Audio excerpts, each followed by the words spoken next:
काय म्हणालीस? पार्टी? अगं एक तर घरात तेल नाही, मीठ नाही आणि म्हणे पार्टी घ्यायची. आणि ह्यो तुझा बाप सकाळ सकाळ जातो कामाला आणि येतो रात्रीला ढुसून. जा त्याला मागून बघ पैसे असलं तर दिन. जरा लांबूनच माग, पिलेला आहे. मला 15 रुपये द्या ना, मला पार्टी घ्यायची. काय घ्यायचे परे? 15 रुपये पाहिजे ना तुला? हा कशाला ग पार्टी आणायला? तुझ्या आई बरोबर जा ना खुरपायला, मग आण पार्टी. हो तिकडे म्हण पार्टी आणायला 15 रुपये देणार. अहो द्या की तिला पैसे. 15 रुपये तर मागती. तिची पाठी फुटली म्हणूनच मागते ना पैसे. मास्तरांनी तिला 100 पर्यंत पाडी लिहायला सांगितलेत. ए भवानी, मलाच पैसे नाहीत प्यायला. एक दलेंद्री जलमली आणि मला 7.5 लागली. कोणाची 7.5 लागलीत म्हणालात घराला? तुमच्या जीवाला काही लाज बीज आहे का नाही? खरं तर तुमच्या दारूची 7.5 लागली या घराला. जेव्हा बघावं तेव्हा ही दारूच दूषित असता. तुम्ही तर नाही सुधारले, पण हिला तरी शिकू द्या. कमीत कमी शिकून मोठी साहेबीन तरी होईल. जेव्हा रस्त्याने जाईल ना तेव्हा म्हणतील बघा आशाची आई चालली. आणि तुम्हाला बी म्हणतील की आशाचा बाप चालला म्हणून. काय जमान्याची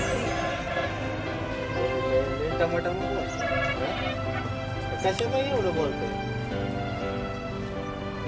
साहेबीन म्हणा, तुम्ही शिकवणार. मग शिकवणार मी माझ्या देखील. खरं साहेबी मी दिन पार्टी घेऊन. घाबरू नको ग, आपण पार्टी घेऊ. हा मी देईल तुला पैसे. तू शिकून लई मोठी हो. मी कामावरून आले ना की मग आपण पार्टी घेऊ. तुला ग अभ्यासाला मी घेते कामावरून. हा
Thank you.